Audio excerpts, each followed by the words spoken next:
jarimu di calcaneusnya yang gambar A. Nah, ditarik dulu ke bawah ke distal, terus baru ini Anda pegang di sini. Kalau yang dipegang itu yang kaki ini, kaki kiri, sehingga satu di calcaneus, tarik ke distal, kemudian yang satu tangan satu di sisi lateral dari telapak kaki dorong ke ini, ngetes gerakan dorsifleksi pasif. Ngecek LGS pasifnya gimana.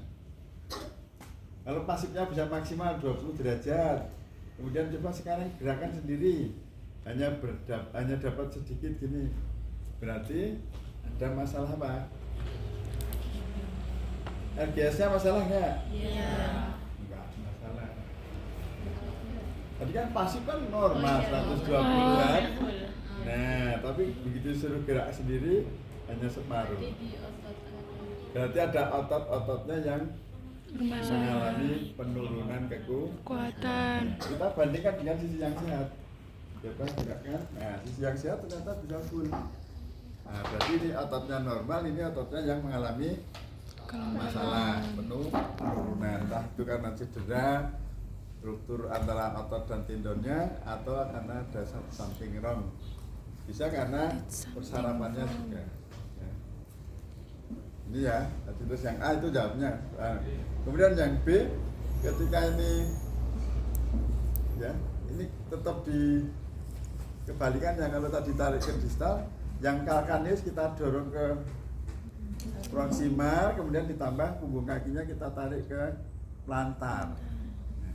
Ini tangan kita yang satu tetap dorong calcaneus ke proximal, kemudian ini kita tarik ke distal, bentuknya untuk tes dari posisi normal begini kan, untuk plantar fleksinya secara pasif. Ada masalah enggak?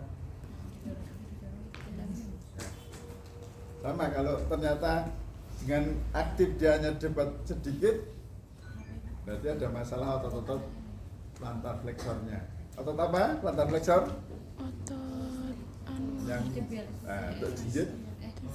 Plantar itu untuk jinjit, gastrok dan soleus. Bedanya gastrok dan soleus bisa diperiksa secara terpisah enggak? Bisa. Caranya? Kalau untuk gastrok, lutut posisi ekstensi. Ini gastrok itu berperan. Gastrok itu posisi lutut ekstensi. Tapi untuk supaya split ini soleus yang dominan, nah, fleksi 20 derajat. Terus baru jinjit. Fleksi 20 derajat, jinjit. Ini soleus yang banyak dominan. Tapi gastrok juga tetap mengontrol, karena gastrok dan soleus saling bersinergis dalam kerja. Nah, ini kunci kata-kata, kunci seperti itu harus Anda pahami. Ini pada sendi loncat atas atau talus cruentalis. Untuk yang subtalar joint tadi gerakannya apa? Valgus, apa varus ini? Varus. Kemudian yang ini, yang ke sana, nah, pegangannya di proximal ankle yang satu ya, di proximal ankle. Ini yang satunya megang begini. Untuk varus, yang satu difiksasi di proximal ankle, kita lihat, ya, calcaneusnya dipegang, kemudian digerakkan ke arah masuk, berarti ini varus.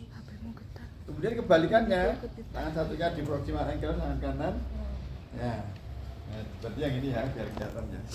Ya. Jadi untuk yang varus kan sudah tadi, valgus, tangan, ya, tangan satunya di proximal ankle, tangan satunya di bagian bawah dari malleolus medialis. Calcaneus dipegang ini, gerakan ke sana. Nah, ini gerakan valgus lebih terbatas daripada varus. Apalagi kalau varus ini, kalau ini posisi sedikit lebih, ya, ini lebih ke alas plantar gini, maka varusnya akan lebih luas. Nah, itu tadi yang diceritakan di buku ya. Ini kalau untuk valgus sama, baik ini mau plantar maupun dorsal, gerakannya di valgus ini, gerakan di subtalar joint tetap terbatas, tapi masih yang penting unsur gerakan itu masih ada. Jangan samakan ini dengan eversi, ya. Gerakan valgus ini beda dengan eversi, karena ini valgus ini hanya terjadi di sendi loncat bawah atau subtalar joint. Kalau eversi sampai metarsal joint ini, jadi ketiga sendi terlibat, loncat atas, loncat bawah, metarsal joint terlibat, gerakan gabungan itu 5 gerakan, gerakannya nah ini eversi. Ini eversi beda dengan valgus. Enggak, ini kalau inversi beda dengan varus tadi, melibatkan 3 sendi. Ya, sampai ini. Ya, sampai metarsal juga ikut gerakan. Nah, ini ada gerakan supinasi, ada gerakan adduksi, ada gerakan plantar fleksi, dan plantar fleksi dari loncat atas maupun varus dari loncat bawah. Jadi inversi itu gerakan dari 3 sendi. Gerakannya lebih seperti ini. Kalau varus hanya di subtalar joint-nya. Varus itu hanya di subtalar joint aja. Telapak kakinya dalam ya, dalam posisi netral dia. Di subtalar joint-nya aja. Beda kan? Ini varus dengan inversi, beda ya? Ya. Oke.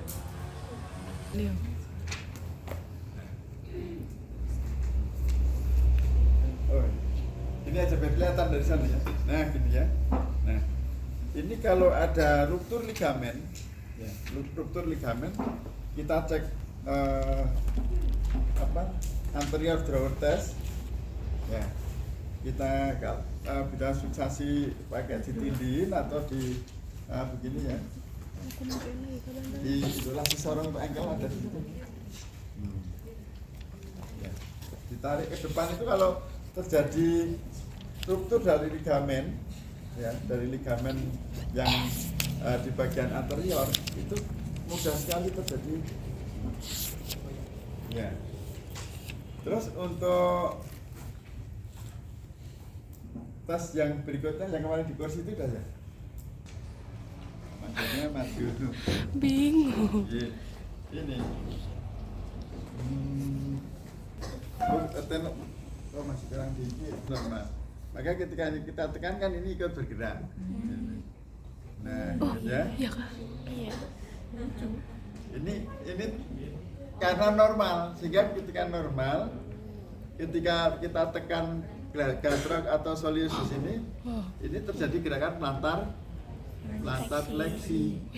Nah, tapi kalau ini ruptur, kalau ini patah atau tercabut gitu ya, tendonnya asilasi tercabut, putus. Nah, kita gini kan ini diam aja. Ini nggak akan ikut gerak ke sana. Gerakan plantar fleksi tidak terjadi kalau ini ruptur. Ini Thomson test ya. Nah, di halaman 139.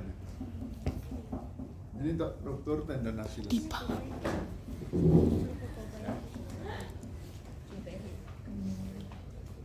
Yang klasik sorong tarik yang klasik taloprular jointnya kendor.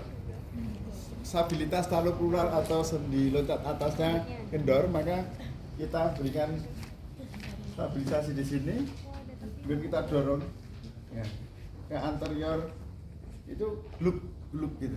Ada gerakan yang sangat nyata ketika kita berikan stabilisasi di sini, atau kebalikannya ada pegang. Ini stabilisasi, ini pegang ini didorong ke anterior, itu kerasa banget kendornya. Itu kalau terjadi sendi taloprular joint mengalami laksite atau instabil, tidak stabil, itu berarti anterior drawer testnya positif atau lasi sorong. Di sini Aman-aman, nanti kalau aku capek. Nah, di stabilisasi salah satu dipegang di distal dari taloprular ini, ya, dari kuris. Ya. Kalau ini normal, kanan kiri normal. Kalau Anda menemui curiga yang satu laksite, yang satu normal, maka bandingannya adalah sisi yang normal. Yang normal juga dites. Anda mencoba merasakan, oh iya ini stabil, ini kok yang tidak stabil. Pada kasus-kasus polio, tungkainya kecil sebelah, gitu ya. Lalu yang kalau dites itu mungkin beda banget, yang satu normal, yang satu mengalami laksite. Laksite itu bisa karena cedera, bisa terjadi talocrural joint laxity. Kalau yang kemarin yang laksi seorang untuk lutut kan untuk apa tadi? Krusi anterior cruciatum. Kalau cruciatum anterior mengalami ruptur, cedera, tarik gini, ya, goyang. Sangat mudah ditarik. Kalau yang posterior dengan lasi seorang ke belakang atau gravity saya sudah tahu kemarin? Udah. Kalau meniskus ini harus sudah. Nah, itu untuk ada cairan sendi. Meniskus loh. Kalau yang sambil berdiri namanya apa? Tesali apa? Yang berdiri satu kaki nekuk 20 derajat goyang, tesali. Itu yang tengkurap play. Sudah praktek belum tuh kemarin? Udah. Nah sekarang untuk silahkan